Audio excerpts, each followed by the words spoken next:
My name is Uday sir. मेरे channel को subscribe करें और बेल आइकन को टच करें और वीडियो को देखने के बाद उसे लाइक करना भी ना भूलें। तो आइए चालू करते हैं वीडियो। तो आज के लेसन में हम जानने वाले हैं सेंटेंस के बारे में। ठीक है, तो सेंटेंस को हिंदी में क्या कहा जाता है? वाक्य। ठीक है, सेंटेंस को हिंदी में कहते हैं वाक्य। आइए अब हम इसकी डेफिनेशन अर्थात इसकी परिभाषा पर चर्चा करते हैं। तो सेंटेंस की परिभाषा क्या होगी? A group of words which have a complete sense or meaning is called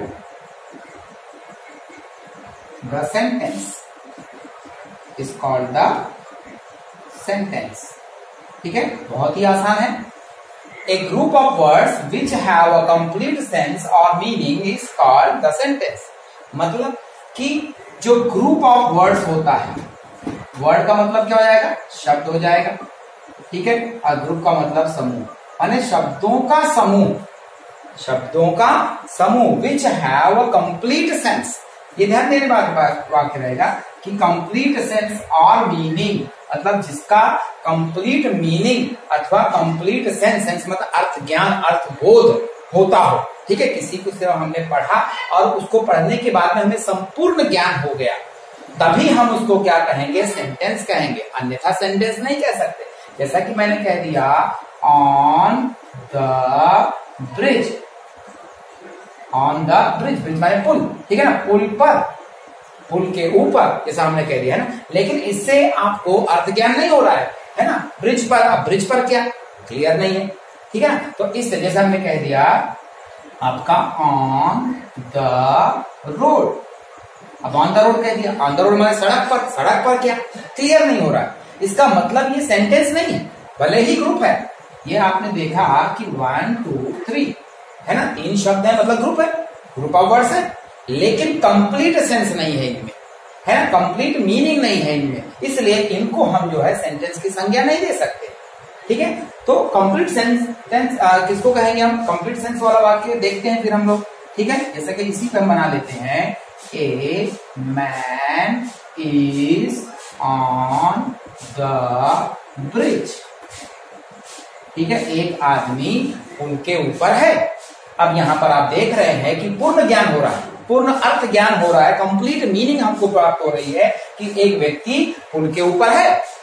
ठीक है कि नहीं? जैसे हम लोग दूसरे के लिए दे सकते हैं, the cat is on the road, बिल्ली सड़क पर है। अब यहां पर देख रहे हैं आप, तो इस तरीके से जब कभी शब्दों का समूह, यहां पर भी शब्दों का समूह है, देखिए। ठीक है ना, यहां पर भी शब्दों का समूह था, लेकिन ये सेंटेंस नहीं था, ये सेंटेंस कहला रहे हैं। क्यों? करके यहाँ पे हमें अर्थ ज्ञान हो रहा है। एक चीज आपको यहाँ पर और समझ में आ रही होगी, जस्ट माने सेंटेंस वही होगा जिसमें कि वर्ब पाया जाएगा। ठीक है ना, बिना वर्ब के आपका सेंटेंस नहीं हो सकता, उसका जो है अर्थ ज्ञान ही नहीं निकल पाएगा। ठीक है ना, ये 2 चीजें हमको देखने को मिल रही है, सब्जेक्ट और वर्ब, सब्जेक्ट और वर्ब। इन्हीं के माध्यम से जब हम किसी फ्रेज को जोड़ लेते हैं, ठीक है, तो वो क्या कहलाता है? सेंटेंस कहलाता है। A man is on the bridge, the cat is on the road, ये दोनों सेंटेंस माने जाएंगे, और on the bridge, on the road sentence नहीं माने जाएंगे। तो फिर क्या माने जाएंगे? उसको मानना ही पड़ेगा इनको। तो ये याद रखना है कि अर्थ तो देते हैं, ग्रुप ऑफ वर्ड्स अर्थ देते हैं, लेकिन कंप्लीट नहीं देते, है ना।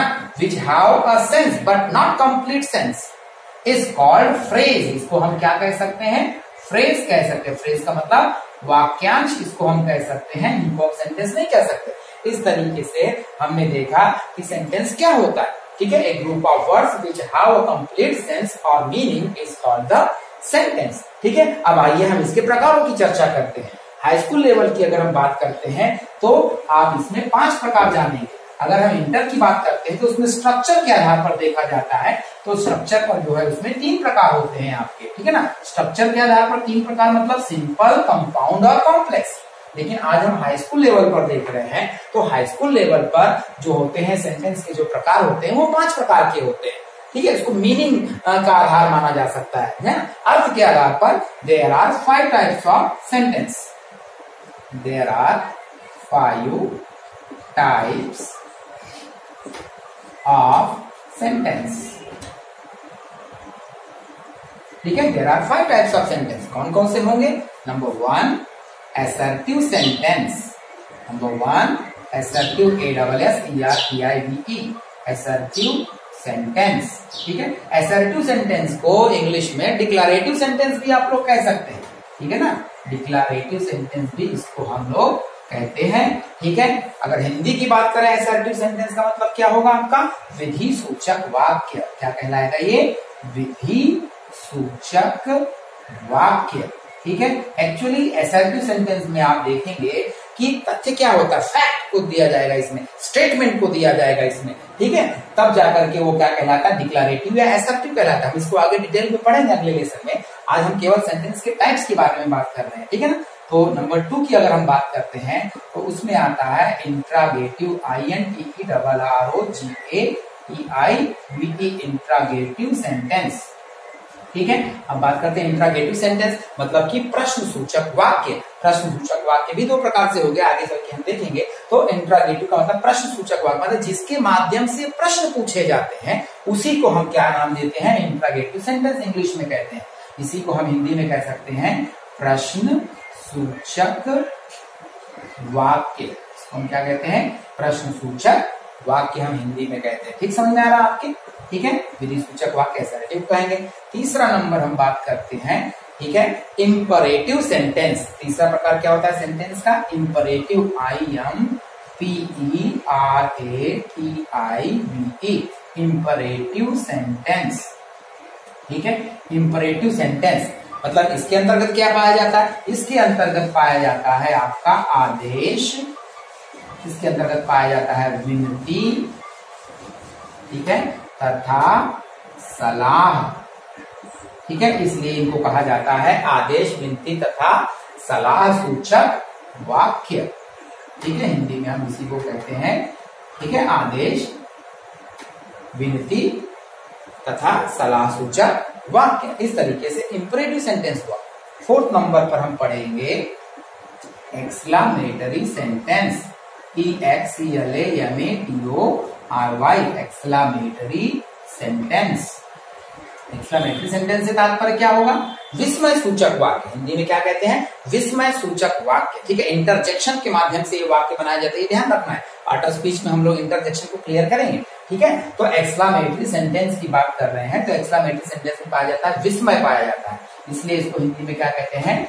विस्मय सूचक वाक्य, है ना। विस्मय सूचक वाक्य को अगर हम थोड़े शब्दों में समझना चाहें तो सडन फीलिंग्स जो होती है हार्ट की, हमारे अचानक निकलने वाले जो भाव होते हैं हमारे हृदय के, है ना, उसी को हम क्या कहते हैं? एक्सक्लामेटरी सेंटेंस कहते हैं, जिसमें कि हार्ट की सडन जो इमोशंस होती है वो थ्रो आउट होती है। ठीक है, इसलिए उसका नाम पड़ जाता है आपका एक्सक्लामेटरी सेंटेंस। ठीक है, एक्चुअली देखा जाए तो 4 टाइप ही होते हैं, लेकिन इसी एक्सक्लामेटरी सेंटेंस से एक और भाग निकल करके आ गया है मॉडर्न इंग्लिश में, उसको हम कहते हैं ऑप्टेटिव सेंटेंस। इसलिए अगर आप पुराने वीडियोस देखेंगे तो आपको 4 ही प्रकार देखने को मिलेंगे, लेकिन अब हम जैसा कि न्यू तरीके से पढ़ रहे हैं, तो जिसमें कि हमें जो है एक्सक्लामेटरी से ही डिराइव किया गया है, उसी से लिया गया है। ऑप्टेटिव सेंटेंस थोड़ा सा अलग होता है, इसलिए इसको अलग कर दिया गया मॉडर्न इंग्लिश में, वो होता है ऑप्टेटिव सेंटेंस।